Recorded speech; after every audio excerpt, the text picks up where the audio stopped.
मैं अक्सर एक बात कहता हूँ मुफ्ती साहब क़िबला और क़ारी साहब क़िबला, मैं एक बात कहा करता हूँ कि महफिल पाक में अक्सर देखा जाता है कभी हम लोग मिंबर पर बैठ कर के सामने बैठे वाले लोगों को जलील करना शुरू कर देते हैं। नलायक हो, कमीने हो, खबीस हो, तुम्हें कुछ नहीं आता, तुम्हें ये नहीं आता। मैं यहाँ आके रुक जाता हूँ, अगर ये कमीने होते तो हुजूर ने अपनी महफिल में बुलाए क्यों होते। क्या बात है, माशाअल्लाह। नारे तकबीर, नारे रिसालत, मुफ्ती हम्माद रज़ा क़ादरी, इश्क मोहब्बत, इश्क मोहब्बत।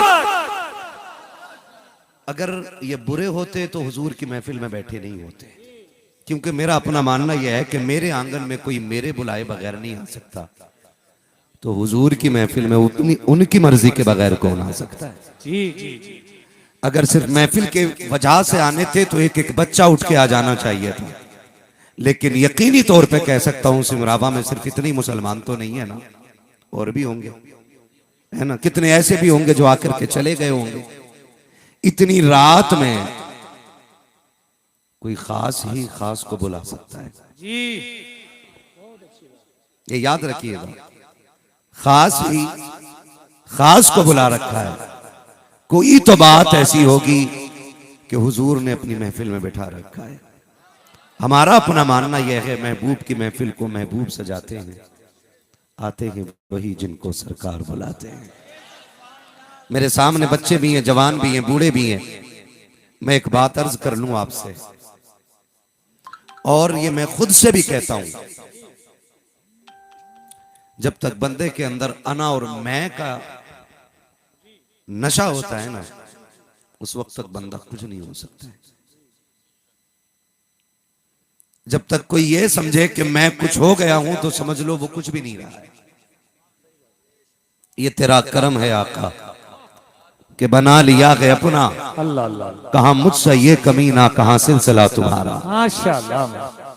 अल्लाह बड़ा करीम है जी। और इसी उम्मीद पे हम महफिल सजाते हैं। कई बार लोग ना टिप्पणी करते हैं, बताइए दिल्ली वाले लोग हैं और ये जी जी जी जी। कहाँ के बताया तो उस जवान को जिसने तुम्हें पैसे दिए थे। नगरिया, नगरिया की कमाई, ये दिल्ली की कमाई, यही तो कहा था ना भाई। मैं यहाँ ऐसे बोल रहा हूँ, मैं समझ रहा हूँ ये मेरा ही गाँव है। अगर ये मुफ्ती साहब का गांव है तो फिर ये मेरा ही गांव है। जी जी। जाहिद भाई का गांव है तो फिर मेरा ही गांव है। अब्दुल कयूम भाई का गांव है तो फिर ये मेरा ही गांव है। जी हाँ। है ना जी। मैं काफी लोगों को जानता हूँ, मौलाना आरिफ साहब का गांव है तो फिर ये मेरा ही गांव है। ठीक है ना। तो आप टेंशन न लीजिएगा, अगर बात कोई गलत भी लग जाए तो माफ कर दीजिएगा। तो कई बार लोग कहते हैं कि लो जी ये दिल्ली में रहने वाले लोग आया जलसा कराया और जन्नती हो गए। जलसे वो कराएं जिनकी दाढ़ियां पूरी हों, जो 5 टाइम मस्जिद में रहते हों। अच्छी बात है अगर ऐसे लोग कराएं तो, लेकिन मेरा मानना यह है कि हम जलसे कराते ही इसलिए हैं कि अगर हम खराब हों तो अल्लाह हमें जलसों की बरकत से अच्छा बना दे। माशाअल्लाह, बहुत अच्छी बात। और दौर बदलेगा इंशाअल्लाह। अगर आज कमेटी वालों का चेहरा बदला हुआ है ना, तो ये जलसे वो रंग लाएंगे कि आज अगर दाढ़ी नहीं है, आने वाले दौर में इनके चेहरों पे इंशाअल्लाह हुजूर की सुन्नत दिखाई देने लग जाएगी। ये तब्दीली भी इंशाअल्लाह इन्हीं जलसों के जरिए आएगी इंशाअल्लाह। और उम्मीद अपने रब से ये लगा के बैठते हैं। हमारा अपना मानना यह है कि रब करीम है, और ये महबूब अलैहिस्सलाम ने भी फरमाया क़यामत में कोई अमल के बदले में बख्शा नहीं जाना है। किसी की बख्शिश अमल की बुनियाद पे नहीं होगी। जितने भी बख्शे जाएंगे या तो रब की रहमत से बख्शे जाएंगे या मेरे नबी की शफाअत से बख्शे जाएंगे। हमें अमल में कोशिश करते रहना है ताकि उसकी रहमत के हम हकदार हो जाएं। जी जी। इबादत जन्नत के लिए नहीं होती है, इबादत जन्नत के लिए नहीं होती है, इबादत रब की रजा के लिए होती है। किसके लिए होती है? सारे बोले रब की रजा के लिए होती है। और हमारा रब बड़ा करीम है।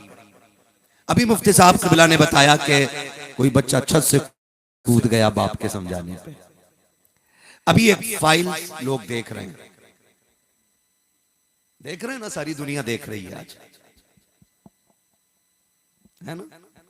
जेफरी क्या ना, एप्स्टीन फाइल, पूरी दुनिया पर राज खुल गया है। जो कल तक हमें कहते थे कि ये बेटियों की इज्जत के रखवाले नहीं, पता चला वही बेटियों की इज्जतों के डाकू भी निकले, उनकी जान के भी डाकू निकले। हम फख्र करते हैं रब ने हमें मुसलमान बनाया है। बोलो सुभान अल्लाह। हमें फख्र है इस बात पे कि रब ने हमें, जोर से बोलो, मुसलमान बनाया है। और हम उस रब के मानने वाले हैं कि जो एक है, अकेला है, बेमिसल है, बेमिसाल है, जो खालिक भी है, मालिक भी है, रज़ाक भी है ना, रज़ाक भी है, खालिक कुल भी है, मालिक कुल भी है। हम उसी की इबादत करते हैं। और अगर वो जब्बार है तो करीम भी है, अगर वो कहार है तो रहीम भी है। हम उस रब के मानने वाले हैं जो बख्शने पे आए ना तो कुत्ते को पानी पिलाने की वजह से फाहिशा को जन्नत दे देता है। और वो इतना बड़ा बेनियाज भी है कि अगर वो मुंह पे मारने पे आए तो इबलीस की करोड़ों बरस की इबादत भी मुंह पे मार देता है। हम अपने रब को करीम मान के यहां बैठे हुए हैं और वो बड़ा करीम है। मैं सारे लोगों से कहना चाहूंगा, खुदा के वास्ते, अगर अल्लाह आपको कुछ इज्जत दे दे, आपको बुलंदियां मिल जाए, आपके पास दौलत आ जाए, आपके पास शोहरत आ जाए, तो आप अपने रब को ना भूलिएगा। किसी को हकीर ना समझिएगा, किसी को छोटा ना समझिएगा, किसी को कम ना समझिएगा, और अपने आप को किसी से ज्यादा बेहतर ना समझिएगा। ये बातें कहने में छोटी हैं लेकिन समझने में बहुत बड़ी है। अपने आप को किसी से बेहतर न समझिएगा। अक्सर होता नहीं हमारी मस्जिदों में, अगर कोई नई नमाज पढ़ना शुरू करे और 5 टाइम पाबंदी से पढ़ लेना, तो निकलते ही कह रहे आज फला नहीं दिखा मस्जिद में, आज वो नहीं आया था मस्जिद में। गोया ये नहीं बताना चाहता कि मुझे उसके ना आने का गम है, वो ये बताना चाहता है कि देखो मैं आया, देखो मैं आया हूं। फिर खड़े होकर क्या फायदा ऐसे सजदों से, फजर में तो आता ही नहीं। हम तो तब जाने जब फजर में भी आ जाए। तू होता कौन है जानने वाला? या तो बंदा जाने या खुदा जाने। हम कौन होते हैं किसी को छोटा बड़ा ये दिखाने वाले कि भाई तू आया क्यों नहीं फजर में। मैं एक बात कहता हूं, अगर आपको किसी के ना आने का गम है ना, तो उसका नाम लेके मस्जिद के दरवाजे पे ऐलान ना करो, सुबह जाके दरवाजा बजाओ, इज्जत से सलाम करो, उसके पास बैठ के कहो यार आज फजर में तेरे बगैर देख रहा था, आज तू ईशा में नहीं था ना, तो मस्जिद में मजा नहीं आया, तेरी बड़ी याद आ रही थी। तो इस तरह से तबलीग तो करके देख। अगर यही तुझे तहज्जुद के सजदों में नजर ना आए तो फिर नाम बदल देना। लेकिन हम जलील ज्यादा करते हैं, तबलीग कम करते हैं। इज्जतें देने वाला भी रब है, तौफीक देने वाला भी रब है, फिर हम होते कौन है फैसले करने वाले। वो बनी इसराइल में ना बंदा मुस्तजाबुद्दावात था, ऐसा मुस्तजाबुद्दावात कि उसकी जबान खुलती थी, अल्लाह दुआ कबूल फरमा लेता था। रब का बड़ा मकबूल बंदा, वो जब चलता ना तो बादल साया करता था, वो धूप में नहीं रहता था, वो जब चलता तो उसके सर पे बादल आ जाया करता था। और जब बादल आ जाया करता तो जाहिर है जब बंदा इतना नेक हो ना तो फिर लोग तमन्ना जाहिर करते मिलने की। क्या तुमने नहीं देखा बरेली में ताजुश शरिया के दरवाजे के आगे एक लंबी लाइन लगी रहती थी, और किस काम के लिए? सिर्फ एक झलक देखने के लिए, एक झलक देखने के लिए। क्यों? उन्हें एक झलक देखने से गवर्नमेंट वजीफा बांध देती? नहीं ना। 2-4 बीघे जमीन मिल जाती? नहीं। बेरोजगार भत्ता बढ़ जाता? नहीं। क्यों खड़े रहते थे? इसलिए कि सुना है जो एक नजर इसे देख लेता है उसे 1 सदी का सवाब मिल जाया करता है। इसलिए अल्लाह वालों की बारगाह में लोग खड़े रहते हैं कि सदियों की इबादत का सवाब ना किसी एक अल्लाह वाले के चेहरे को देखने से मिल जाता है। ये नजरिया रहता था, लोग खड़े हो जाते थे। आज भी यह हाल है, उस दौर में भी ये था।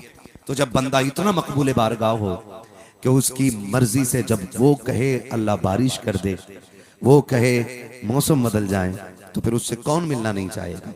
एक दिन वो अपनी इबादत गाह से निकला, एक गुनाहगार बंदा गुजर के जा रहा था, उसकी निकाह पड़ गई। उसने सोचा लाओ इससे मुसाफा कर लें, हो सकता अल्लाह मुझे भी नेक बना दे। जैसे ही उसने हाथ आगे बढ़ाया ना, तो उस मुस्तजाबु दावत को ये ख्याल आया कि ये इतना बड़ा पापी और कहां मैं पारसा। उसने उस बंदे को देख के कहा अब ये दिन आ गए कि मैं तुझसे मुसाफा करूं, तेरे जैसे लोग मुझसे हाथ मिलाएंगे। जब इतनी बात कह के उसने हाथ पीछे किए ना, तो अभी तो जाहिद तो चला गया, लेकिन इस गुनगार ने एक निगाह ऊपर उठाई और कहा मालिक मैं तेरा मुजरिम था, खतावार तो तेरा था ना, मालिक इससे क्यों जलील करा दिया। मैं तेरा बंदा हूं, ये मुझे जलील करके चला गया। पढ़ो तारीख। इसका इतना कहना था अल्लाह ने जो इज्जतें उसको बख्शी थी, वो इज्जत रब ने इसको अता फरमा दी थी। और जो बादल उसके सर पे साया करता था ना, अब वो बादल इसके सर पे साया करने लग गया। कादिर मुतलक अल्लाह है, होना वही है जो रब चाहता है। हम ये कोशिश करें कि जो सजदों की तौफीक रब ने हमें दे दी है ना, अल्लाह उन्हें कबूल फरमा ले। किसी को दिखाने से ज्यादा जरूरी यह है कि हम अपनी इबादतों की मकबूलियत की दुआएं मांगा करें, वरना हमारे सजदों का हाल अल्लाह ही जाने है। जो हिसाब कहीं नहीं लगता नमाज में खड़े होकर लगा लेते हैं, पूरी दुकान का हिसाब अभी किस किस पे बाकी रह गया है। इमाम किरात कर रहा, बंदा हिसाब लगा रहा। ये हमारी नमाजें और कायदे में बैठ गए अगर दुनिया से निकल के, और करवट वाले ने अगर पहन रखा ना अच्छा कपड़ा, तो दामन चेक कर रहा नमाज में, सलाम फेरते कह रहा कहां से लाए। ये हमारी इबादतों की कंडीशन। ये नमाजी लोग तो होते हैं ना जो मस्जिद से निकल के कहते हैं इमाम साहब का अंगूठा हिल गया आज। ये बताओ ये सजदा कर रहे थे कि अंगूठा देख रहे थे। ये इबादतें हमारी है। ऐसी इबादतें हमारी कि दुनिया भर के ख्यालात हमें नमाजों में आ जाते हैं। खुदा के वास्ते फरमाया कि जब तुम नमाज में हो ना, तो ये तसव्वुर रखा करो कि तुम खुदा को देख रहे हो। अगर यकीन के इस रुतबे को ना पहुंच सको कि तुम खुदा को देख रहे हो, महबूब फरमाते हैं कम से कम यही सोच लिया करो कि खुदा तुम्हें देख रहा है। यह यकीन तो होना चाहिए ना कि खुदा तुम्हें देख रहा है। अगर सिर्फ यही ख्याल बंदे का मजबूत हो जाए ना कि मुझे खुदा देख रहा है, तो दुनिया के हजार ऐबों से बच जाएगा।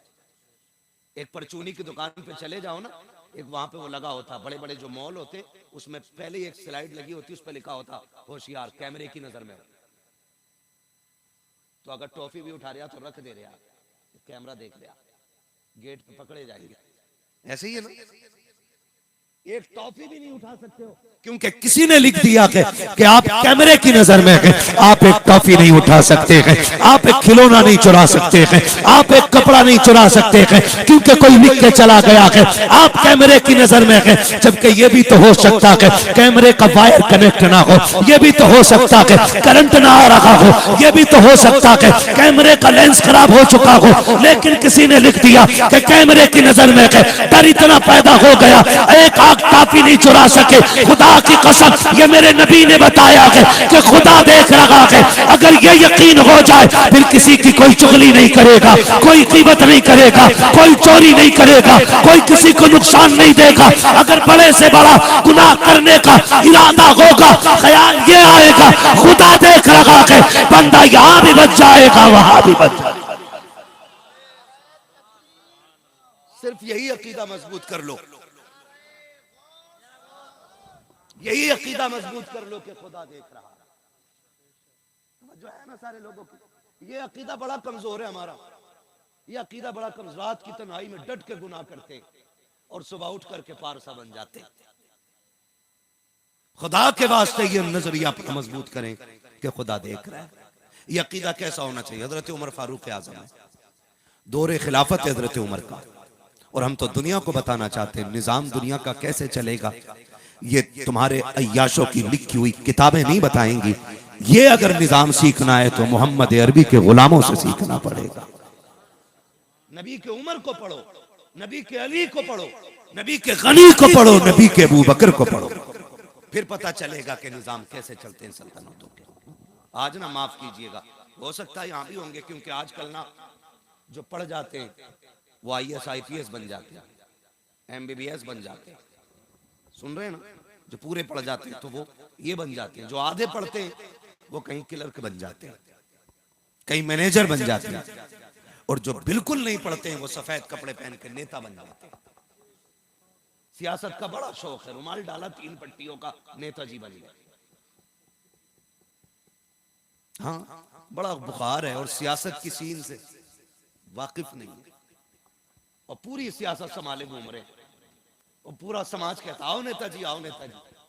और नेताजी थाने जाते हैं ना, तो नेताजी भी पैसों में ही बात करके आते हैं, रफा दफा तो कितने दिलवा, 5000 के, ठीक। तो ये हमारी सियासत है और ये हमारी पावर है। पावर इसे नहीं कहते, पावर देखो उमर की, कुर्सी पे बैठे ना खिलाफत की, तो शेर बकरी एक साथ पानी पीने लग गए थे,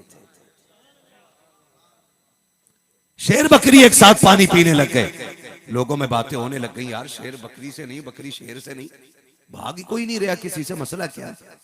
तो किसी ने कहा नबी का उमर कुर्सी पे बैठ गया है, अगर शेर ने हरकत की तो खैरियत शेर की भी नहीं, क्योंकि निजाम की कुर्सी पे नबी का शेर बैठा हुआ है। ये हजरत उमर फारूक आजम है, मेरे नबी ने तरबियतें की हैं, जिन्हें मेरे नबी ने संवारा है। खुदा की कसम, वो जंगल में भी सोते थे तो उनकी दहशत कैसर और किसरा के माथे पे पसीने उतार देती थी। ये मेरे हुजूर की दरसगाह का कमाल था। नबी की उमर कभी तकिया नहीं रखता, कोड़े का तकिया बना के सोए, जमीन पे मिट्टी पर सर रख के सो गए। ये नबी के दरसगाह के परवरदा लोगों का कमाल था। हजरत उमर फारूक आजम कौन उमर है? यही उमर है, यही उमर जो ईमान न लाए तो कुफ्र में इनकी धाक थी, और जब ईमान ले आए तो इस्लाम में इनकी धाक हो गई थी। यही उमर है। बहुत